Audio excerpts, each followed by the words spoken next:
Bienvenue à ce balado. Je m'appelle Jolene Bouossi-Amnou. Je suis agente de développement à la table éducation Outaouais. Mais qu'est-ce que c'est la table éducation Outaouais? C'est une instance régionale de concertation en vue d'encourager la réussite éducative dans la région de l'Outaouais. Et aujourd'hui, je suis avec mon collègue Jackson, ici, que je vais laisser se présenter. Je suis Vertu Jackson, je suis chargé de projet pour la table d'éducation Outaouais pour le plan de rattrapage. Justement, dans le cadre du plan de rattrapage, il y a plusieurs projets qui ont été financés par le ministère de l'Éducation. Et ce qui est assez intéressant, c'est que nous soyons parents, étudiants, intervenants, peu importe notre rôle dans la société, on a vraiment un rôle à jouer dans la réussite éducative de l'Outaouais. N'est-ce pas, Jackson? Oui, aujourd'hui, nous sommes très contents d'être avec Carrefour Jeunesse Emploi, qui est représenté par Sophie Miron et Michael. Je vous laisse vous présenter pour notre balado. Alors, Sophie Miron, chef d'équipe pour les services en milieu scolaire, dont les projets en persévérance scolaire. Et moi, c'est Michael Collin, conseiller en milieu scolaire dans le programme, le plan de rattrapage et le programme Passeport pour ma réussite. Merci pour votre présentation. Comme ma collègue elle vient de dire que aujourd'hui nous allons parler des projets pour le plan de rattrapage. Je pense que vous aussi vous avez eu des projets et là je vous laisse vous présenter quel genre de projet que vous avez développé pour le plan de rattrapage. Oui, en fait, on a eu 2 projets pour le plan de rattrapage avec un objectif assez similaire. Au fond, nous, au Carrefour, on a observé dans la dernière année, avec la pandémie, avec les enjeux liés à la grève, que de plus en plus de jeunes en refus de fréquentation, donc des jeunes de moins de 16 ans qui ne fréquentent pas l'école. Et on a vu aussi avec une opportunité avec les mesures du plan de rattrapage, avec le retour à l'école après la grève, on a vu une opportunité là de pouvoir travailler avec les jeunes qui ne fréquentaient pas l'école présentement et essayer de comprendre leurs besoins, essayer de comprendre qu'est-ce qui fait que ce jeune-là choisit de ne pas être à l'école et surtout comment est-ce qu'on peut aider le jeune à raccrocher, à poursuivre, à retrouver sa motivation après la pandémie? Donc, il y a comme plusieurs éléments dans notre projet, mais c'est vraiment été une opportunité pour nous de pouvoir saisir là, vraiment le besoin, qu'est-ce qu'il y a derrière ce comportement-là pour pouvoir améliorer les conditions de vie des jeunes qu'on rencontre. OK. Mais sinon, en vue d'amener ce projet-là à réalisation, quelles ont été les étapes qui ont mené à la réussite de ce projet-là? Ça a commencé comment?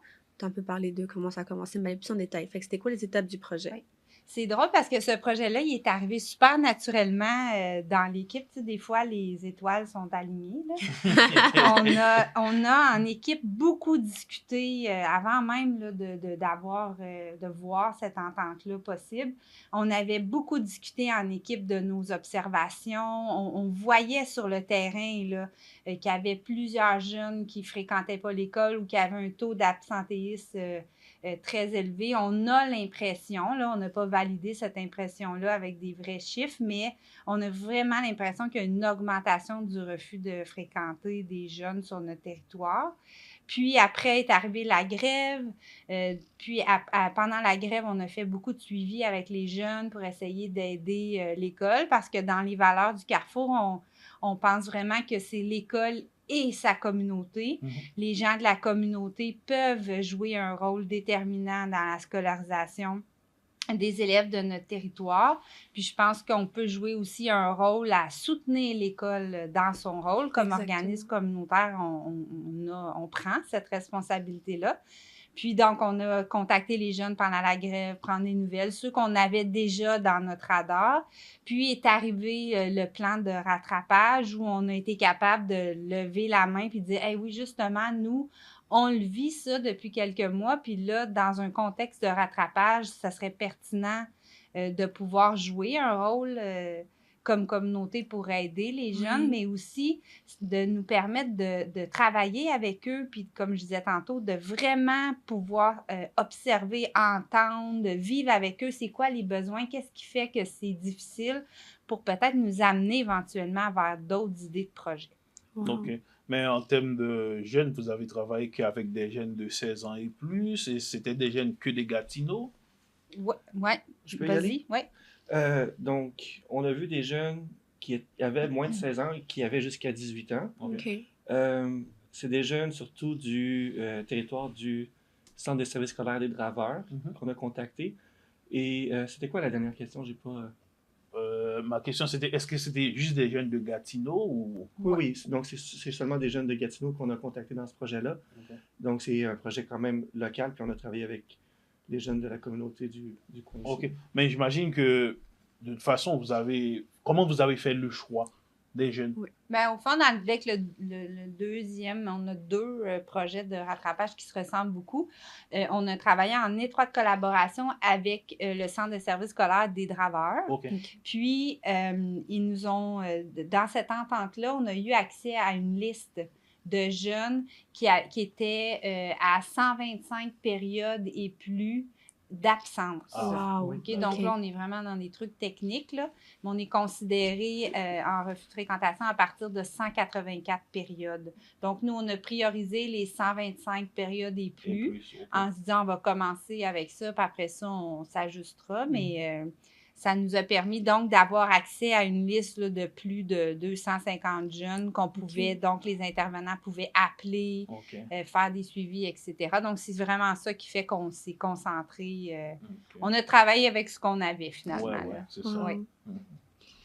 Mais sinon, au vu de vos observations, comment est-ce que vous savez ou dans quelle mesure votre projet répondait aux besoins de ces personnes-là avec des hauts taux d'absentéisme? Bien, en fait, comment en amont, on ne le savait pas. Parce que nous, dans notre approche au Carrefour, on travaille là où le jeune est rendu. Notre objectif, c'est d'améliorer ses conditions de vie. Dans ce contexte-ci, c'est la persévérance scolaire qui, selon nous, est la réponse à ça. Oui. Ceci dit, c'est en parlant avec eux. Ce qui est intéressant dans la position qu'on a comme organisation communautaire, c'est qu'on n'est pas l'école, on n'est pas les parents, on n'est pas non plus une autorité publique sociale, là, comme la protection de la jeunesse ou un intervenant du centre de santé, des services sociaux. On est vraiment un intervenant neutre qui a un certain recul sur la situation. Donc, on est vraiment... Puis, on a un objectif qui est très large, une mission qui est très large. Donc, on est vraiment dans des conditions idéales pour écouter le jeune, le prendre là où il est et l'amener, l'accompagner dans son objectif. Puis, si je peux rajouter à ça, on avait déjà une certaine expérience avec des jeunes qui sont en refus de fréquentation. On a fait des projets où il y avait des professeurs qui venaient, puis il y avait quand même des cours qui se donnaient, puis il y avait du soutien avec des profs, avec des intervenants. Il y avait des groupes de soutien, des choses comme ça. Ce projet-là n'a pas perduré, mais on a gardé l'expérience qu'on avait eue. On a gardé les connaissances qu'on a acquis par le contact avec les jeunes. Puis quand on a commencé le projet, on savait déjà un peu qu'est-ce qui risquait d'être les enjeux qu'on allait voir. C'est certain que ce que je pourrais rajouter à ça, c'est que la plupart des jeunes, c'est difficile de dire que l'enjeu est spécifiquement seulement une chose, parce que souvent, c'est une combinaison de plusieurs choses dans leur vie. Oui. C'est pas seulement la consommation, par exemple. Ça peut être la consommation et le lien avec l'école. Donc, chaque jeune a un système qui lui est propre et on doit travailler avec qu'est-ce que le jeune vit. On ne peut pas dire ça va marcher pour tous les jeunes parce qu'ils sont tellement uniques dans leur situation et dans leur système que si on fait ça, on risque d'échapper certains d'entre eux. Et j'aime bien ce que vous venez de dire parce que moi, ma question, c'est travailler avec des jeunes, c'est pas aussi facile. Non. C'est pour ça que je me demande comment, dans ce genre de projet, quelles sont les difficultés que vous avez rencontrées, comment vous avez pu surmonter ce genre de choses. J'aime beaucoup la question.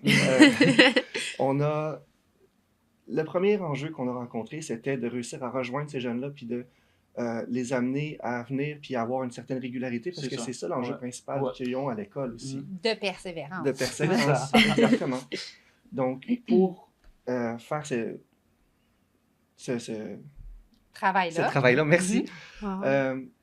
Il faut premièrement créer un lien avec le jeune parce qu'un jeune, j'ai l'impression d'expérience que quand il s'accroche à un programme, à une classe, il s'accroche. Mais il faut l'accrocher. Il faut commencer par ça avant d'aller vers des solutions, avant d'aller vers un plan ou quelque chose comme ça. Donc, on essayait d'amener les jeunes, de leur présenter le service, de jaser avec eux, puis de savoir qu'est-ce qui se passait, puis ensuite de mettre des choses en place. L'enjeu étant de les amener à la base, il fallait être capable d'être flexible, il fallait être compréhensif, il fallait être à l'écoute. Faut avoir du temps. Ça Faut avoir prend du du temps. temps Oui. de créer un lien de confiance. C'est pas toujours un luxe qu'on a, le temps, parce qu'on le sait, les ententes, comme pour le plan de rattrapage, il y a un début, il y a une fin. C'est normal aussi. Mais c'est vrai que ça, c'est un gros défi d'essayer de faire ça Ouais, assez c'est vite ça. pour Trouver qu'on le puisse lien, c'est pas avoir un facile, ouais. minimum de résultats. Exactement. Puis en même temps aussi, il y a des appels qu'on a fait durant l'année scolaire, puis durant l'été. Durant l'été, on a remarqué que c'était beaucoup plus difficile de rejoindre les jeunes. Puis c'est bien, à quelque part, qu'il y ait une pause, qu'il y ait le temps de se reposer, puis d'être des jeunes. Mais quand on revient, comme en septembre, quand on est revenu avec les appels, puis tout ça, puis de rejoindre les jeunes, on a vu que ça a débloqué un peu, là. OK. Ouais. Puis j'imagine que vous aimeriez avoir d'autres défis qu'on a rencontrés. Ben oui, tout. Ben, tout. et les solutions qui sont venues avec ou les apprentissages? Ouais, c'est ça. J'ai pas bien Les entendu. solutions qui sont venues avec ou les apprentissages? Bien Les sûr. solutions qui sont venues avec. Bien, tu sais, mettons qu'on récapitule, on reprend ça. Donc, Oui. notre défi de rejoindre les jeunes, on comprend, c'est bien logique que l'été, c'était moins facile. En fin d'année scolaire aussi, parce que ce projet-là commençait en mars, là, il y a eu toute l'organisation aussi des ressources humaines. On a créé un comité. Michael a vraiment travaillé à temps plein sur le dossier, mais on avait aussi un comité de d'autres intervenants parce qu'il y a quand même beaucoup d'appels à faire. Hein? Oui. Donc, une fois qu'on a, nous, trouvé aussi notre aire d'aller là-dedans, la meilleure approche possible, on était très créatifs. On a vraiment fait toutes sortes d'essais-erreurs. Les jeunes qu'on a réussi à contacter sont quand même venus. Il y en a qui sont venus. On a des activités l'été pour faire référence un peu à la glissade de l'été. On cherche toujours là, à faire en sorte de garder nos jeunes actifs, tu sais, qu'ils ne soient pas toujours à la maison devant un écran, qu'ils sortent, qu'ils vivent des expériences de toutes sortes. Donc, on a quand même plusieurs jeunes qui ont participé à plusieurs activités cet été, là, du musée aux glissades d'eau, en passant par un escape room. Il y a vraiment eu toutes sortes de choses qui se sont passées cet été au Carrefour avec les jeunes, ce qui nous a aidés dans la création du lien de confiance. Ouais. Donc, il y a comme une portion de jeunes qu'on a été capable de lancer comme ça. Ensuite, il y a la portion de jeunes, comme Michael dit, qu'on a moins été capable de rejoindre cet été parce que c'est la période estivale, puis il y a quelque chose de normal là-dedans, au-delà de la problématique qu'ils vivent. Oui.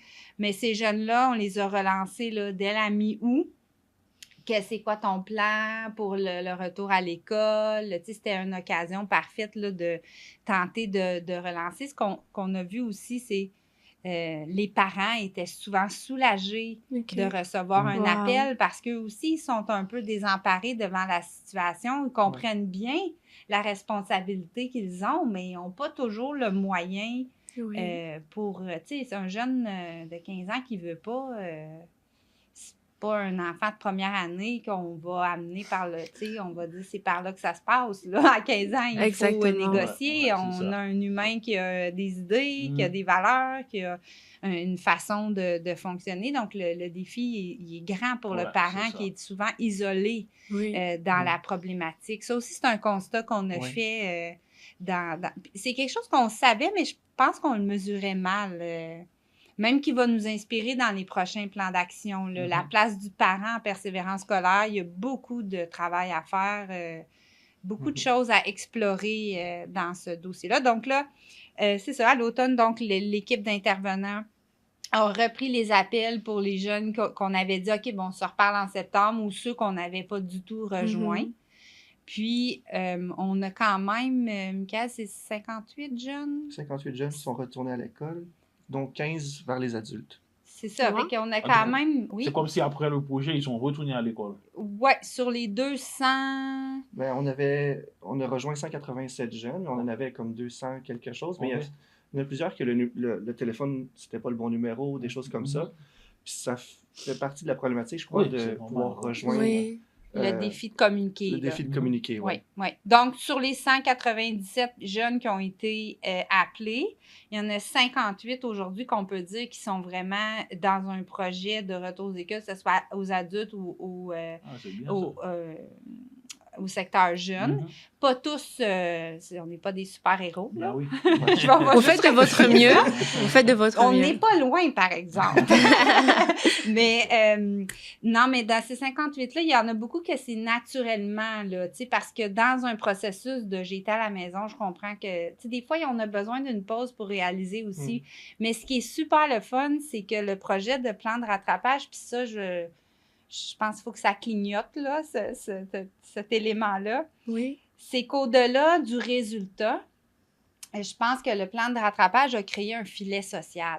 Oui. Un filet social où, à travers les différents projets de différentes natures, là, du tutorat au truc plus psychosocial, ça fait que le jeune connaît mieux les ressources, ça fait qu'on lui a tendu la main, on a regardé des solutions avec lui.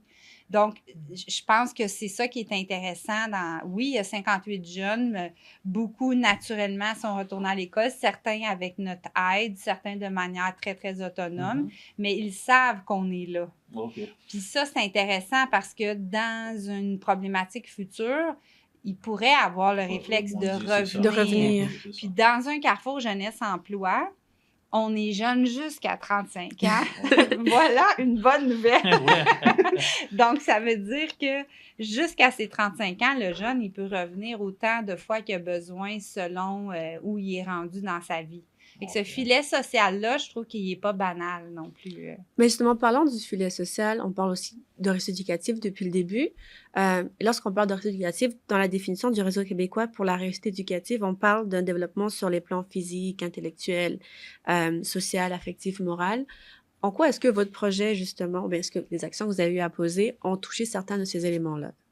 Bien, plein de Oui. façons. Les activités qu'on a fait cet été, c'est certain. Comme quoi, si c'est pas... Ben, aller au musée. Ils sont allés au musée. Vous êtes allés faire une... Escape room. On est allé au glissade d'eau. À tous les semaines, il y avait des activités, des ateliers sur la sexualité positive, Ouais. sur toutes sortes de thèmes là, liés à l'éducation. Puis c'est surprenant, hein, parce que même à l'été, il y avait quand même des participants. En fait, à tous les jours, 3 fois par semaine, pendant tout l'été, là, il y avait des activités au Carrefour, que ce soit à même le Carrefour, le jardin, on a une ruche, la cuisine. La cuisine, c'est une activité qui est super populaire. Très populaire. Puis dans la cuisine, c'est intéressant parce qu'il y a vraiment des liens à faire avec les mathématiques, le français, mais on s'en rend pas trop compte, là. Donc, on touche vraiment à toutes sortes d'éléments pédagogiques. La cuisine, c'est comme si vous les appreniez à cuisiner, c'est ça? Ah, OK. Ça vous intéresse, hein? Ouais. C'est bientôt l'heure de On dîner. a un restaurant pédagogique au Carrefour. On a la chance d'avoir une cuisine qui est vraiment MAPAC, là, qui respecte les normes MAPAC. Et le grand privilège d'avoir un chef cuisinier sur place. Okay. Donc, on travaille plein de choses en emploi à travers ce projet de restaurant pédagogique, mais ils sont très généreux, ils le partagent avec nous. Donc, nos jeunes peuvent s'inscrire. D'ailleurs, on a un secret bien gardé au Carrefour. On a le chef une recette particulière de l'omelette de la persévérance. Oh! Il faut venir au Carrefour pour savoir c'est quoi. C'est ça. De toute façon, pour vos projets, vous avez parlé que vous avez collaboré avec l'école, vous avez collaboré avec les parents, mais est-ce que c'était aussi facile? Est-ce que ça vous a aidé dans votre projet? Collaborer avec les écoles, collaborer avec les parents pour trouver les jeunes? C'est essentiel. Oui. Puis je dois souligner, on est vraiment privilégiés en Outaouais. La collaboration avec le Centre de services scolaires des Draveurs, avec la table d'éducation Outaouais, où on a des relations étroites. Je pense qu'on a quand même construit une crédibilité, mais on a vraiment une belle ouverture de ces partenaires-là qui nous permettent de faire des projets, tu sais, au gré des besoins qu'on observe, de ce qui se passe sur le terrain. Mais pour faire partie de plusieurs tables provinciales, la collaboration et la créativité du Centre de services scolaires des Draveurs est vraiment, c'est vraiment un privilège qu'on a dans notre région. Mais là, même avant de parler de toutes les personnes avec qui vous avez été en contact, est-ce que vous avez des témoignages, des petits commentaires, etc.? De tout le monde. On en a collaborateurs, plein, des jeunes. Là, ils cherchent, mais on en a eu souvent des témoignages. Je pense que si on avait comme mais tu pourras en dire des précis si tu veux. C'est sûr que moi, je suis Mais la sans- gestionnaire, mais de manière générale, moi, ce que j'entends des jeunes, c'est la première fois que je suis entendue. Oui, ça, on l'a entendu souvent. Oui, parce que, comme je le disais tantôt, nous, on n'a pas comme une figure d'autorité devant le jeune. C'est Oui. volontaire, sa présence au carrefour. C'est pas parce qu'on est meilleur que personne, c'est juste le rôle qu'on a. On a le beau rôle, finalement. On a le beau rôle dans la situation où on a le temps de l'écouter, on a un certain recul, on est capable de comprendre, de prendre le temps de saisir qu'est-ce que ça veut dire quand tu dis que tu n'aimes pas les gars. On est capable de creuser la problématique. On n'a pas la pression de « ouais, mais là, il faudrait que tu ailles en classe, il y a un examen la semaine. » On n'est pas là, là. On est vraiment dans ici, maintenant, le besoin. Prendre le temps. Oui, fait que je pense que le jeune, les témoignages qu'on a reflètent ce privilège-là qu'on a dans notre relation parce qu'il se sent écouté. Il voit aussi les actions qu'on pose pour essayer de trouver une solution. Et ça aussi, c'est positif parce que le jeune voit que j'ai un problème, je peux trouver une solution, puis des fois, ça peut même fonctionner sans que j'ai crié après personne ou que j'aille fuir la problématique ou, on sert de modèle aussi là-dedans. Là. Oui. Parfois, il y a des jeunes qui ont besoin d'aide pour exprimer ou même comprendre qu'est-ce qu'ils vivent. Puis, ça nous est arrivé d'être un peu médiateur entre parents, enfants, pour que chacun puisse comprendre qu'est-ce que l'autre vit. Puis, école aussi. Oui, c'est pas... Puis, c'est tellement essentiel pour un enfant, pour un jeune, pour un ado, d'être entendu. Pour un humain, pour un humain, oui. Mais tu sais, pour un humain, mais plus encore quand on est jeune, parce qu'on apprend qu'on peut être entendu. On apprend qu'on a une importance puis que quelqu'un peut être là. Puis, vu qu'on est sur une base volontaire, les jeunes, ils viennent volontairement. Je pense que c'est à cause du lien qu'on crée en les entendant, en les écoutant. Ouais. Sans ça, je suis persuadé que si on ne prenait pas le temps de les écouter, je suis persuadé qu'on n'aurait aucun jeune qui viendrait à la fin. C'est essentiel. Oui. Ouais. Et pour les collations. Et pour les collations, oui, on a des... C'est très populaire, pour votre les chef. collations. Oui, le chef, la crème glacée. Oui, vous avez l'air de bien manger là-bas. Hein? Ah, ben oui, vous êtes les bienvenus. Mais comme vous avez dit, par exemple, pour ce genre de projet, je crois que le plan de rattrapage, c'est délimité dans le temps. Du coup, le projet, j'imagine que c'est déjà fini. Vous avez eu des résultats, mais est-ce que c'est pas encore fini? On a jusqu'au 31 décembre. Jusqu'au 31 oui, décembre. Okay. Mais on a déjà des données parce que le premier projet, effectivement, et le deuxième projet est terminé, mais celui avec la table d'éducation Outaouais continue jusqu'en décembre. Donc, nos jeunes qu'on a là encore un peu flottants, qui ne sont pas attachés à un projet, le comité qu'on appelle, nous, chez nous, le comité plan de rattrapage, là, continue à faire des appels, des suivis, à les inviter à dîner, à trouver une manière de les... Des fois, j'ai observé dernièrement qu'il y a plusieurs jeunes qui viennent visiter. C'est déjà ça, le filet social. Toujours, le résultat reste quand même positif s'ils connaissent une nouvelle ressource. Puis si je peux rajouter à ça aussi, on a des jeunes qui, à cause de ce qu'ils ont vécu, à cause de la situation dans laquelle ils sont, où ils ont été, ont moins envie de continuer à l'école, ont moins envie de... parler même de persévérance scolaire, mais si on peut les amener au carrefour sous le prétexte de « on va t'aider à trouver un emploi, on va t'aider avec d'autres choses », à ce moment-là, on peut construire avec eux leur confiance puis de les ramener tranquillement vers le milieu scolaire. Donc... encore là, le filet social.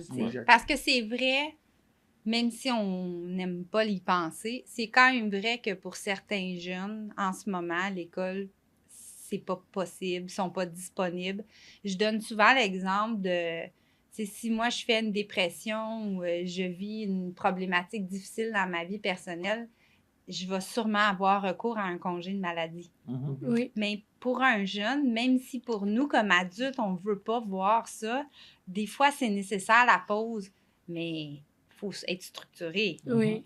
Qu'est-ce qui va arriver après? Qu'est-ce que je vais faire pendant ce temps-là? Comment qu'on s'organise pour aller mieux aussi? C'est ça aussi qui est intéressant dans l'analyse. Ah, j'aime bien l'exemple. Oui, c'est ça. Des fois, on veut pousser l'école. On est d'accord, là, il faut trouver. Mais est-ce que mon chemin va être droit et exactement comme supposé? Peut-être pas.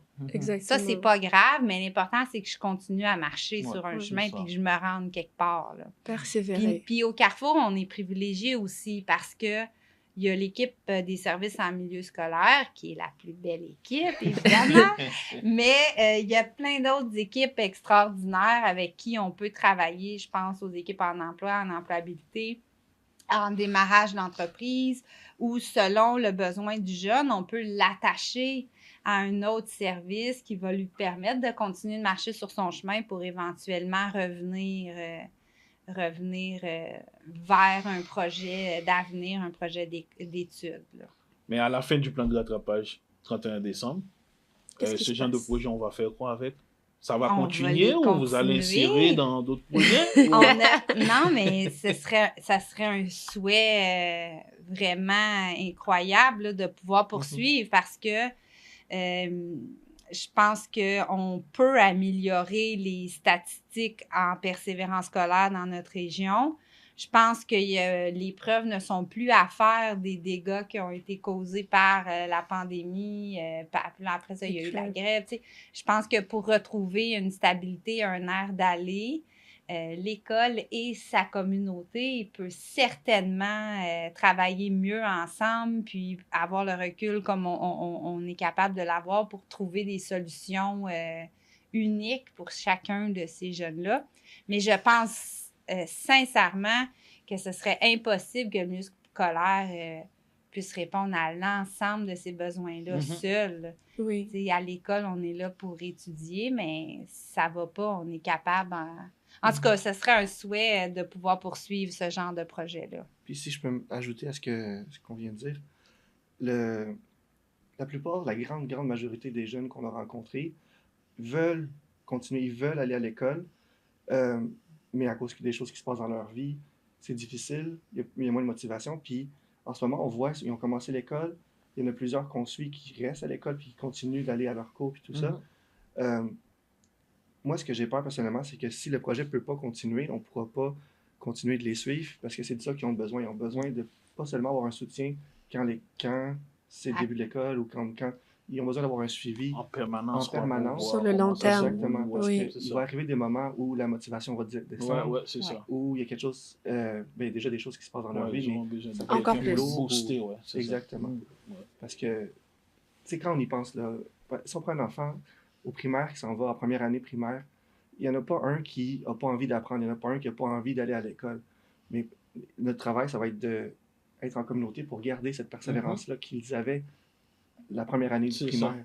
C'est ça. Les soutenir. Oui, absolument. Puis, tu sais, soutenir, c'est sûr que les enjeux de motivation personnelle, des enjeux systémiques, là, donc dans le système de la personne, mais on a remarqué qu'il y a beaucoup d'enjeux d'intimidation, de santé mentale, mais je pense que l'intimidation en particulier, la santé mentale, c'est des sujets qui demandent un clin d'œil de temps en temps, comment ça va, qu'est-ce qui se passe, comment on peut ajuster, quel service dans la communauté, à l'école, on pourrait aller chercher pour t'aider mieux. Comment tu gères ça, l'intimidation que tu vis, comment on va le protéger de ça, comment on va amener à ce que ça devienne positif pour lui d'être à l'école. C'est sûr que c'est pas en 6, 9, 10 mois qu'on va régler ça, c'est dans le suivi qu'on est capable de faire avec le jeune. Ben, depuis, on parle de soutien. Soutien. Je pense que c'est le mot à retenir, mais si vous deviez définir le rôle des organismes communautaires, un peu comme vous, dans la réussite éducative des jeunes, ça serait lequel? Essentiel. C'est un rôle qui est essentiel. C'est l'école et sa communauté. Oui. Tu sais, je pense que laissons les enseignants enseigner, laissons les intervenants soutien, le personnel de soutien soutenir les enseignants, soutenir les jeunes à l'école avec qui ça se passe bien ou qui rencontrent des enjeux, mais qui restent à l'école.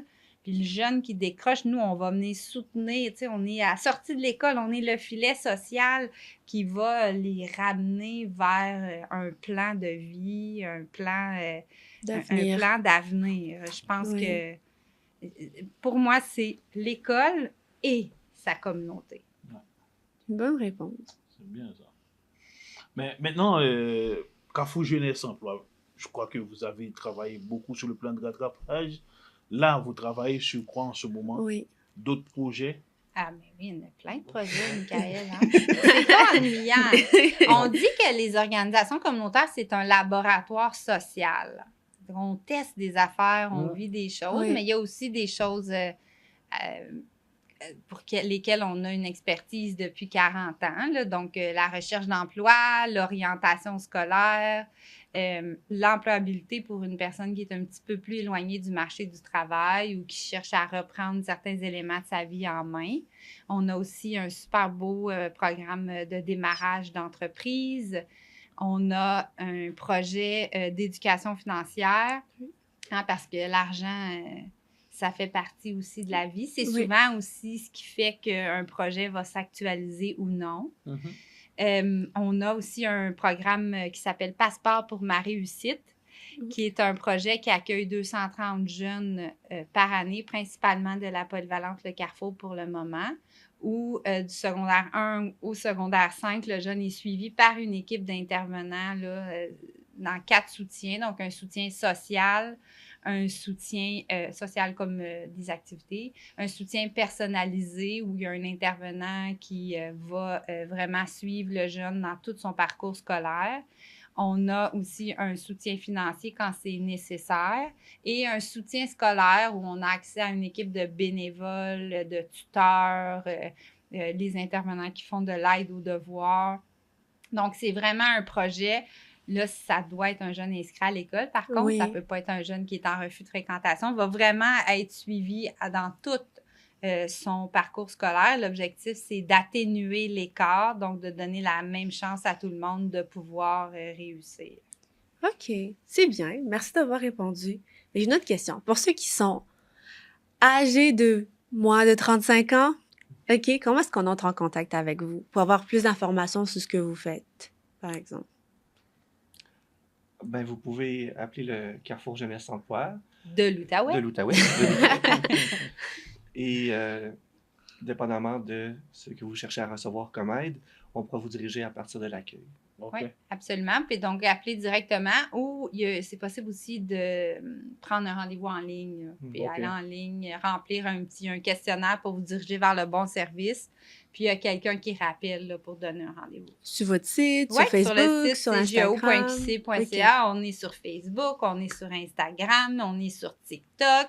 Ah! Et oui, on est partout sur toutes les plateformes. Pour toucher les jeunes de moins de 35 ans. Oui, c'est ça, on s'ajuste nous autres aussi. Ah ouais, c'est bien ça. Oui, C'est bien. absolument. Wow. On dessert aussi, j'en ai moins parlé, mais ça aussi, c'est un élément intéressant dans le plan de rattrapage, dans la persévérance scolaire, mais on a aussi un service dédié pour les nouveaux arrivants. Donc, OK. c'est moins de 40 ans, où on va accompagner souvent les nouveaux arrivants dans la recherche d'emploi. Mais ce qui est intéressant, c'est qu'on a une communauté multiculturelle dans nos écoles. Donc, ça nous permet des fois de travailler avec le jeune, mais aussi avec le parent. Oui. Ça nous permet d'aider le jeune aussi à développer des habiletés sociales, à rencontrer des gens dans un contexte à l'extérieur de l'école aussi. OK. Je pense qu'on a beaucoup parlé sur le plan de rattrapage. Moi, je voulais remercier Carrefour Jeunesse Emploi d'avoir pris le temps pour discuter avec nous sur la réussite scolaire des jeunes. De toute façon, je ne sais pas si vous avez quelque chose à ajouter pour qu'on puisse conclure notre balado. Ben, je dirais notre petit slogan, le Carrefour, on est là. On n'est pas plus loin On que le attend les téléphone. jeunes, ouais. Oui. Venez nous voir, c'est votre Carrefour, ça vous appartient. Dites ce que vous avez besoin, puis on est prêt à vous suivre là-dedans et vous soutenir. Et ça revient à ce que j'ai dit au début, ben, que nous soyons étudiants, intervenants dans le communautaire, professeurs, on a vraiment un rôle à jouer dans la réussite éducative de nos jeunes. Absolument. Ben, merci. Merci. Merci.